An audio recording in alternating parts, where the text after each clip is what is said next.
here for our this channel, as well as, like I said, we're moving forward with a lot of things.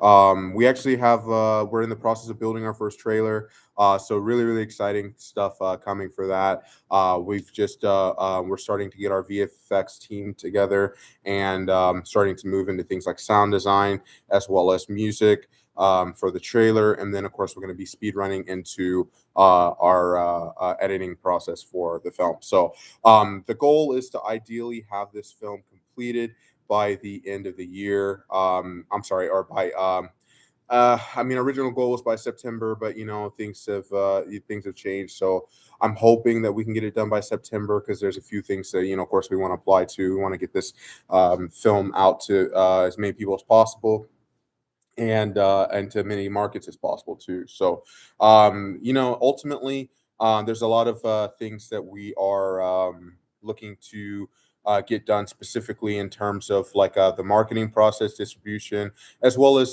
there's uh, well. Should probably hold off on mentioning this, but I'll mention it here. Our focus, the focus here at Diamond Night Studios, is a little bit different from the traditional approach of going to festivals, things like that. The idea for Diamond Night Studios is we focus on IP. We focus on trying to create something that is so big enough that people can also join in on the in the story. And so with that comes a level of the concept has to be big enough, first of all, and then of course there has to be a level of structure in terms of, like, of course, and not anybody can just take the story and run with it. But if someone wants to take the story into a franchisable level, that we can actually do something similar to that and create an arrangement that works for everybody. But that's not the topic for today. Today, the topic is more about why film producers must be conservative with their projects, and why that matters a lot, specifically as a producer. Because coming into project, there's a lot of moving parts, a lot of structure, a lot of planning, a lot of things that has to happen to keep it move.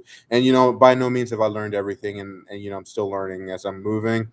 But I'm learning that the reality of why being conservative with your projects matters so much, because of the market we're in.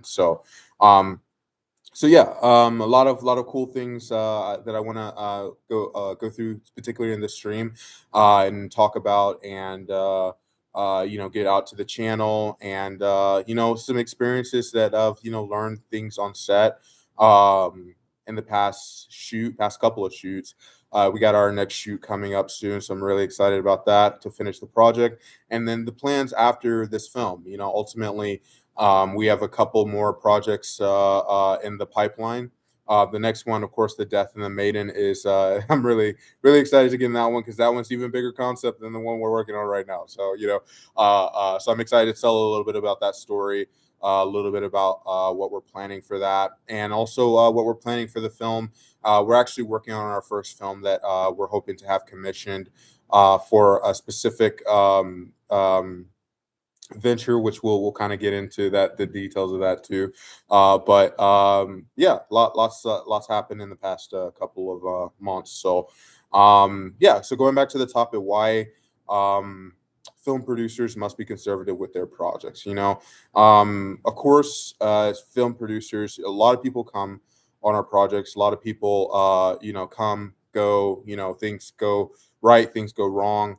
But you know as you're moving, um, understanding the need and why becoming callous becomes, you know, film industry. Obviously, the people in the industry know how tough this business is in general, and why film producers. Film producers have to run with different mindsets than most people in the who are actually, um, working in BTL positions on set.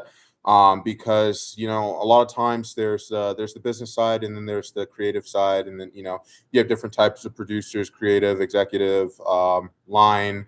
um, associate producers who have different roles. But why that role is so critical is because it is the realization of the film. It's, I mean, obviously, people who work in film know how important the production side of things works. And, obviously, working in indie film and, without studio backing, it makes it even more difficult sometimes because, of course, we don't have the resources as big studios have. So it's even more imperative to know how to make things happen when things are going wrong, because obviously producers are putting out a lot of fires, as imagine a lot of producers who can relate with that, understand that it's not as simple as just setting up a camera sometimes and just calling action on set.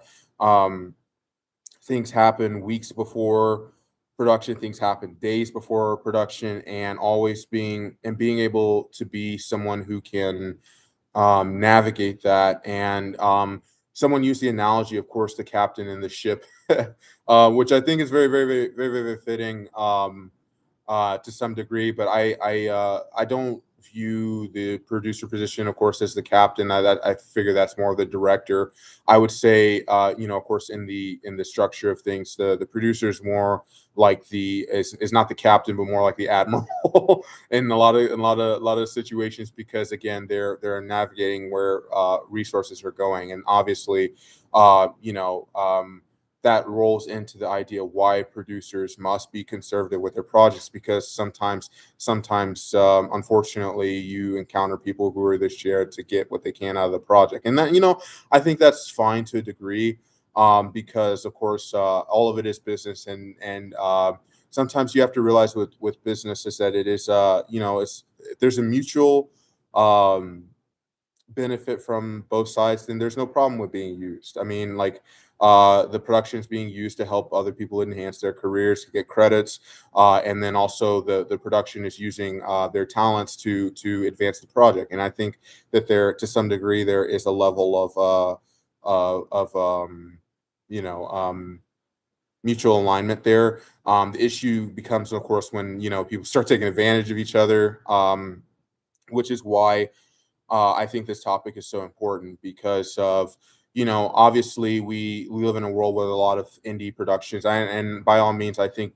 a lot of indie productions should do better with this. Even studio production. I mean, real honestly, especially bigger studios that have the resources to actually, support the crew members and people who are doing the work in BTL positions, and who are just trying to save as much as money as possible. Which, of course, in our economy, I get it. Trying to keep a business afloat is not an easy thing, and you have to have a level of realism, and understanding that, unfortunately, the production has limitations too. And that being said, just because a production has limitations, just because it doesn't have an ideal budget, does not mean that a production cannot be done. And I think that's the line that sometimes that um BTL positions don't understand, is because sometimes you have to do things that are unorthodox. Now, I'm not saying that, of course, you should cut corners, that you should, by any means, by no means cut anybody's pay under a certain, I think there should be a level of honesty in terms of it, and that arrangements can be made and things like that, but never in a sense of trying to take advantage of BTL positions, because I think, or at least for my productions, that's the line that I don't cross. Is that I understand there are constraints, and that sometimes that we do have to make decisions, but there's always an arrangement. There's always a means of every person on my crew is paid, and I want to make sure that all positions understand, regardless of how constraint our budget is, that we are going to they're going to get paid for their work. And obviously, as a production standpoint, that's a safe point for you too, because of one, terms of rights. I mean, in terms of especially contracting people, you want to make sure that you own the rights to the work that is getting done. Meaning, somebody's coming on as a DP or is coming on as a doing their work. That there is a clear contract in place telling you that they are being contracted for the work, that they are paying, that they are getting paid, and that they are relinquishing the rights to the work that they've done. So that is very, very, very important, especially as a producer, to have that paperwork in place because, obviously, I hate to say it, the trust, in this field, you want to I try to go into situations in good faith. Obviously there are situations that don't turn out that well. Unfortunately, it is what it is. Sometimes the bad situations do happen, but going into a situation in good faith, but having that mutual line of paperwork from the beginning also eliminates a level of liability issues in the long run. And so, of course, having a paper trail is always important, as most producers can tell you. But kind of went off in a off on a side trail on that one. But where were we going back to the details on production? Oh yeah, trust. And having a mutual level of trust in a team that you can build together and learn together and understand that you are there for your team and you are there for, but you're also there for a bigger, something that's bigger than yourself, something that's also bigger than any individual person on the project is extremely important as well. And that's why I believe that producers have to be conservative, because you understand, conservative with the product, that is, you have to understand that there is something bigger than just any individual actor, any individual crew member, any individual producer. That this project is bigger than myself. This is something that I am I am dedicating myself to making this happen, and whatever that means in terms of decision making, that I have to understand that the boat has to keep moving. We have to meet this destination, and I think that's one thing that has kept me driven in regards to this project, because there are a lot of mistakes, a lot of things have changed, a lot of timelines have changed, a lot of people have changed, and at the end of the day, for producers, we understand that it's not about what we tried to do, it's about what we finished. I mean, what's the saying from Star Wars? Do or don't, there is no try. It's very, very real for producers. It's very, very real for producers. And we have to finish projects, and that's how our credibility comes in this industry. And coming closer towards the getting over the hump of the of this project, the Hive. We've been almost 3 years on this project, and this project initially was scheduled to be for 1 year. So there's a lot of mistakes were made by me, and now I'm understanding why those mistakes were so important, because now they've built a level of callous in terms of the situations, and I respect that experience now, and now I respect the what's necessary to get films done. And it's not a matter of being heartless or being cold or being it's a matter of we have to keep moving, and understanding that no matter what you are doing, in specifically in the film industry, a lot of people are in the projects for themselves. I mean, that's right. I mean, and I'm not, like I said, there's no hate that comes with that. It's a matter of the truth. And so, as a producer, understanding a lot of times the project you have to be in for the best interest of the project, the best interest of getting it done. And in some cases that hurts, because especially when situations come with people that you're close to, and you have to make executive decisions.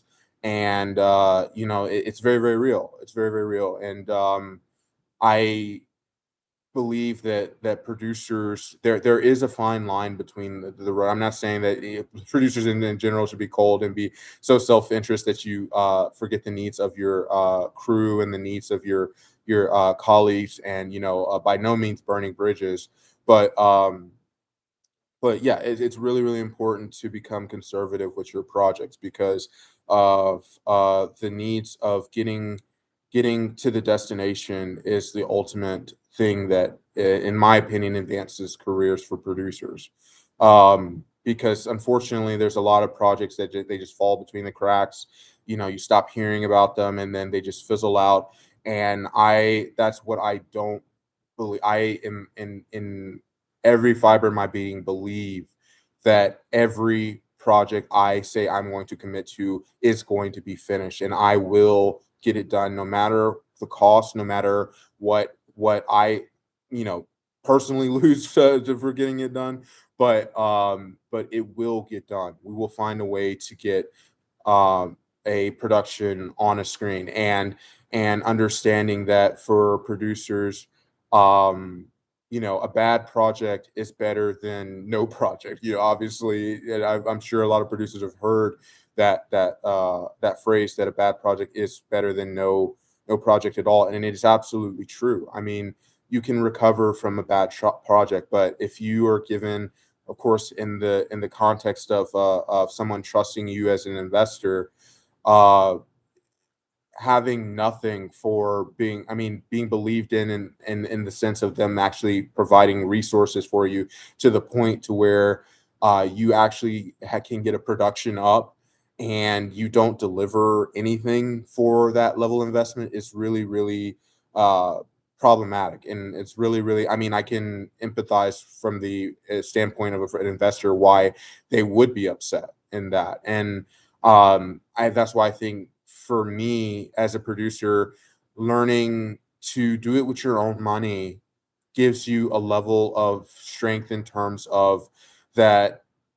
At the end of the day, when investors trust you, you have to treat it as if it's your own money. Because if you're not willing to treat it as if your own money, and you're going out and throwing money at the wall, why should anybody trust you with their money? No one. I mean, you wouldn't expect it. So, of course, that's what we're working to build here at Diamond Night Studios, is something that is not just a money pit specifically for film, but a new business model, a business model that benefits investors, a business model that benefits below the line crew members, that benefits above the line positions, that helps to undercut the industry as is right now. Because of course, the industry is changing in general. I mean, we have the avant-garde of YouTube films, and we have of course, the exodus of filmmaking in Los Angeles and the central hubs. Of course, Netflix building their Giga studio in New Jersey. Things are moving fast and quickly, and the indie market, of course, is starting to become more and more desirable for new projects, of course. But at the end of the day, it's all boils back to our ethics in this industry too, and having a baseline of respect for one another and what we do. Producers as a whole, I empathize with everything that producers go, or if you are a producer in this industry, and you are trying to get a project off the ground, I empathize deeply with what you have to go through. And I implore you, please do not give up on your projects. Please do not step aside, because you are the backbone of making it happen. You are the backbone of every decision that gets made on set. And it bothers me, because I'm tired of seeing filmmakers give up on what they've went to school for, what they've given up so much for. And for me, ultimately, that's why Diamond Night Studios is so important, because at the end of the day, we all have to align with what we value. And I respect, what anybody chooses to do in the film industry, whatever l- background you come from, or what you choose to do with your with your perspective of what film should be, that I think in all realms should be respected, because that's why this medium is so great, because you can, as an audience member, it should be about understanding somebody's perspective, not pushing any political agendas, not trying to make anybody, um, obviously the to on the top end that falls apart for a lot of people, but it should be about giving a perspective that someone has never considered before. And that's why this is so important to me, because it gives not just me, but also, I hope to at some point get step back from the directing role, and allow people to come in, and of course, within constraints of understanding that money is involved, everything like that within the structure, but allow them to tell their perspectives in a level of collaboration that ultimately benefits people as a whole. And maybe, like, I've never considered this side of this side of uh that type of person's life or things like that. And producers, you have a major role in getting that done. And I just want to reiterate how important your role is, how important your role is to pushing the projects to getting done, how important your role is to, when things don't go right, to remember that you are what makes this move forward. And if everybody was to leave the project, you are the final spark that can make that project come back to life.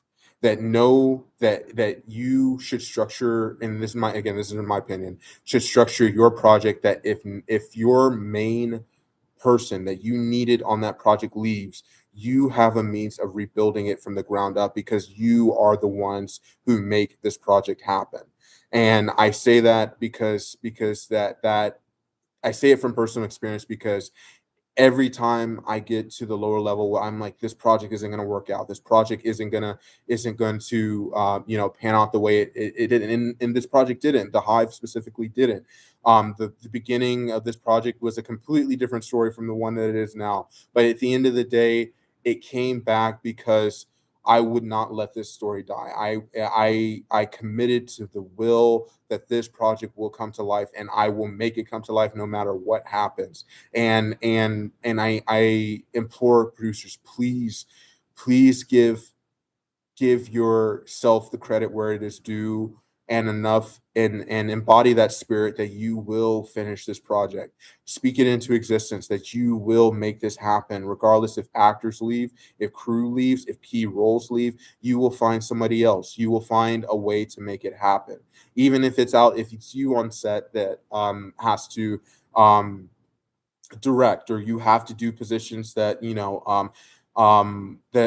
and typically producers wouldn't have to do, but you will make it happen. And the need to getting to the destination has to be there. And I wanted to come on to online to say that, because now that the Hive is pushing into post production, now that we're getting past to the point of wrapping, and making moves into the next film, and we're only going to get better and better. And I have no anticipation on stopping, and getting better, and becoming stronger, and becoming an inspiration, hopefully, for other production companies to keep doing daring and risking things.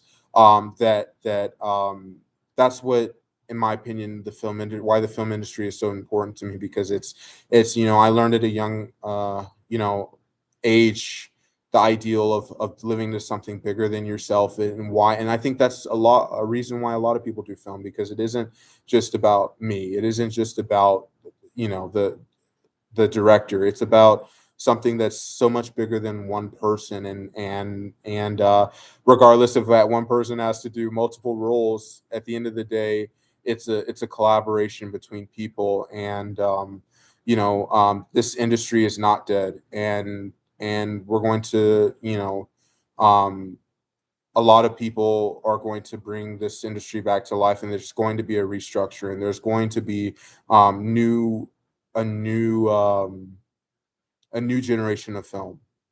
And however that comes about, I'm not even going to pretend like I know exactly. I'm not, by any means telling the future, but you can sense that the old channels are no longer working, and that there's an avant-garde of something new that has to come from film. And I think a lot of it starts with producers. So, producers, whoever you are, whether you are working on a small project right now, working on a proof of concept, a feature, I hope you can just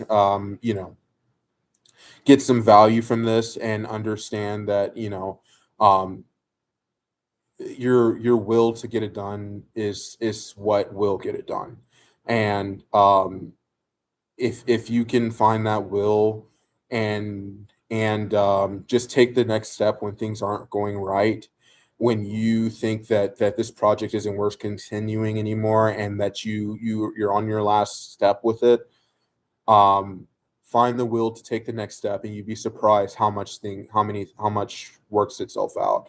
But in any case, that's the topic I wanted to come on and talk. I know it's been a minute again since I've been able to come on and actually give a little spiel on some things, and I hope to do it more, because of course this channel slowly but surely growing. But of course, Diamond Eye Studios have responsibilities to keeping this project moving. Um, yeah, we'll give you some insight on the Death and the Maiden, that project. I'm excited for it because we're planning to make some big moves with this, particularly in shooting locations, and you know um, it's a period piece. It's designed to be a period piece, based upon Arthurian. An Arthurian tale. Of course, if you're familiar with things like King Arthur, Knights of the Round Table. The Hive ultimately for me was a test to see what it takes to get a film done, and what it takes to understand the every part of the moving, of the moving um, machine that makes a film come to life.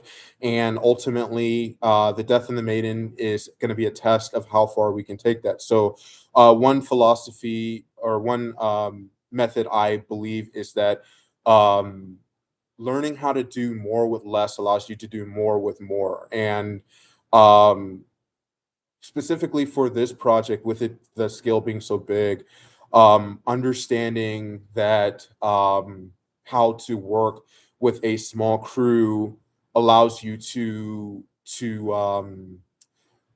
how you can do more with a small crew would allow for a bigger concept like this to work in some circumstances. So, like for example, some locations we're looking into are not in the United States, which of course at this point in indie film, it's really hard to get a massive crew out to sets like that. So how to make things work with 5 to 8 people, and if we are going to do that, and we're going to get those people to those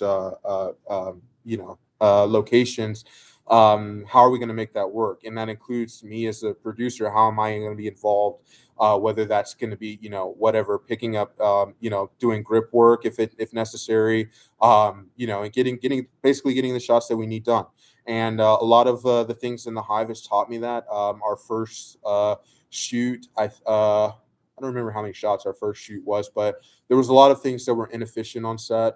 And then our second shoot, I'm very thankful to the DP that we had on our first shoot, because he taught me a lot about how the shot list works. And in our second shoot now, I was able to get how many shots? 18 of our 20, no, 16 of our 18 shots in 8 hours. And I was really impressed with the level of what we were able to get done.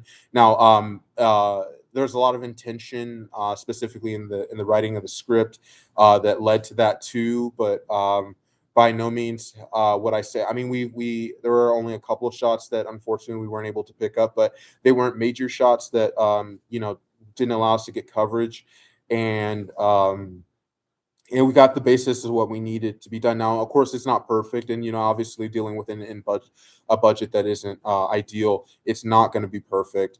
But I think, like I said, there is value in learning to do more with less. And just because you have a low budget does not mean that you can't film. Obviously, you should do everything you can to try to pay your crew members and yada yada yada. Things of that nature. I take payment of crew members very very very seriously. As much as like I said, being honest about it, negotiating it, and into a way that it's not feeling like a level of any level of exploitation or anything like that. Being fair with your rates that you offer, working with what you have. If you can't afford, a top level DP, then working with what you can afford to level do, and then not being afraid to do the work yourself where you can do the work, because that is honestly probably going to be where you save the most money. Is understanding that yes, there are traditional roles, but if you do not have the ideal budget, it is okay to do unorthodox, to find unorthodox methods to make things work. Now, I'm not saying cut corners or cut pay where you can, but if you are on set and you can't afford to have a second grip, then don't be afraid to get into the grime work, and to be a grip on set. I mean, like I said, that's what I mean about living for the big picture, and understanding that what the work you do like that contributes to the production getting done. And yeah, so going back to what I was saying before that, sorry, I keep going off on some side trails, but what was I saying before that? Backtracking, um, getting the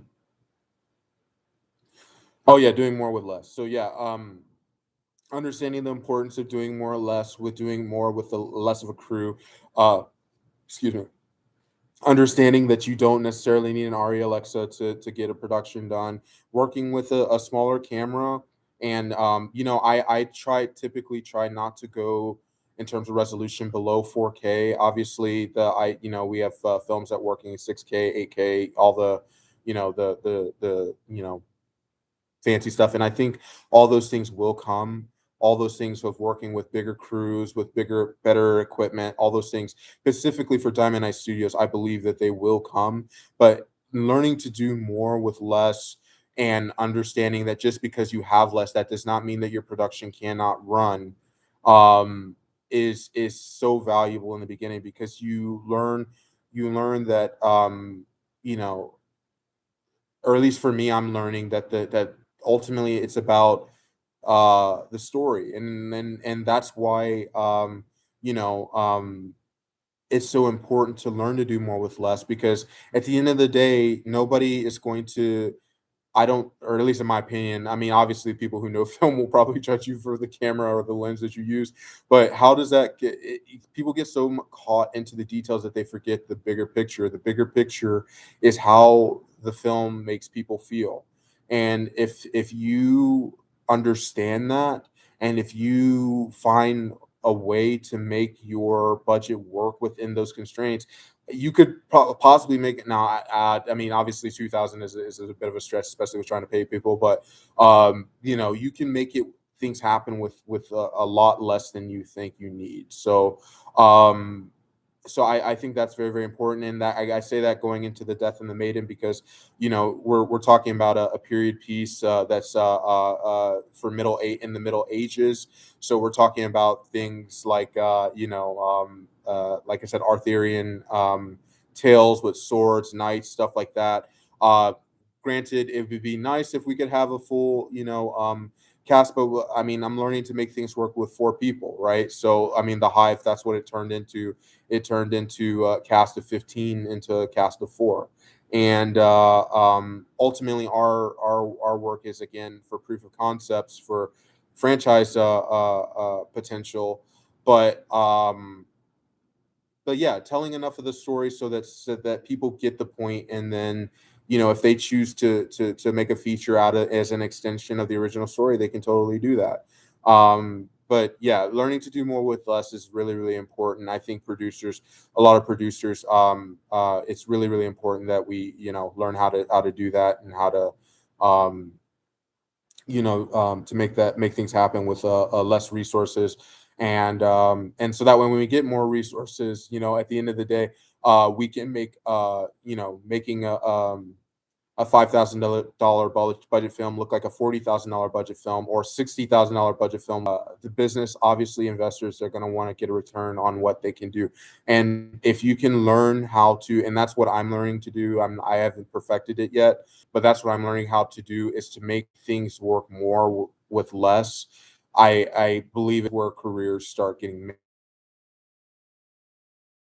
made, because obviously, these big studios, they want to make money, and this industry runs on money. To a degree, I think there's an issue with being obsessed with getting as much money as you can. But I mean, the reality of the situation is that yes, these things run on money, and a big executive producer has the chance of taking a big hit on a film, on investing on a film that may not make money back. So I my goal ultimately as a producer is learning how to do more with less, so if an investor trusts me with that level of responsibility, I treat that money as if it's my own money, and we're gonna make it happen. Not like I said, not cutting corners, but make it happen. So yeah, a lot of stuff coming with the Death and the Mating. I'm really excited for that film as we're going through development, or get it in development.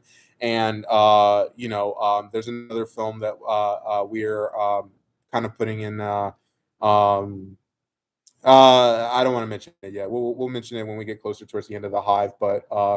I'm viewing it as a commission piece, specifically because I don't usually work with dramas, because the drama market right now isn't that favorable, especially if you don't have like a name listed actor. Um, but the one that we're looking to do for after the Death and the Mating is more than likely going to be a drama, or the commission piece is going to more than likely be a drama. And But yeah, the Death and the Maiden is going to be a big story, and I'm excited to bring that to fruition, and to ultimately get the Hive up and off the ground, and done by September. So of course, like I said, I'm going to do my best to try to get on here more and talk more, and let you know how things are going with the Hive, with Diamond Night Studios. And there have been some rocky moments, but things are starting to get better, and they will continue to get better, and we'll continue to get where we need to be. So again, producers, please continue to find the will to keep your projects going. Learn to be conservative with your projects where you can be, but not to be so callous that you don't care about things anymore. But yeah, I just want to come on here because I believe that is an important topic for me, and I hope it helps a lot of you producers keep going. And yeah, enjoy filmmaking, and let's get some projects done. So I'll see you guys on the next stream, and yeah, happy filmmaking, and take care of yourselves.